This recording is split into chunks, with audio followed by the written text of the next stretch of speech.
আসসালামু আলাইকুম সম্মানিত ভিউয়ার্স, আমি এই মুহূর্তে অবস্থান করতেছি ব্রাহ্মণবাড়িয়া জেলার নবীনগর উপজেলার বড়িকান্দি ইউনিয়নের থোলাকান্দি গ্রামে। এই গ্রামে একজন শৌখিন প্রবাসী উদ্যোক্তার বাড়িতে আমি আসছি। তো তিনি অনেক সুন্দর একটি কলা গাছ লাগিয়েছে। আমরা যতটুকু জানতে পেরেছি এই কলা গাছটা তাকে কেউ একজন উপহার দিয়েছে। তখন তিনি তার এই জমিতেই কিছু জৈব সার দিয়ে লাগিয়ে দিয়েছেন, মানে রোপণ করেছেন।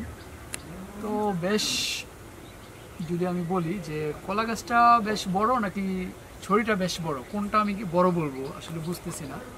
আর গাছ থেকে আমার মনে হচ্ছে যে কলা যে ধরেছে কলাটা একটু বেশি বড়। তো আসলে এটা হচ্ছে একটি সাগর কলা, দেশীয় সাগর কলা। এটা আমাদের অঞ্চলে নাই বললেই চলে, এটা আসলে বিখ্যাত নরসিংদীতে। তো আমার এসে দেখে খুবই ভালো লেগেছে যে আপনারা যদি কেউ চান আপনাদের বাড়িতে যে পতিত জমি রয়েছে, জায়গা রয়েছে, সেখানে কিন্তু এরকম কলা গাছ রোপণ করতে পারেন। তো আসলে আমি দেখে কি বলবো, আমার কাছে খুবই ভালো লেগেছে, সেই জন্য ভিডিওটা করা। আপনারা যদি ভিডিওটা ভালো লাগে তাহলে শেয়ার দিবেন এবং কমেন্ট করবেন। সবাই ভালো থাকবেন। ধন্যবাদ আমাদের সাথে থাকার জন্য।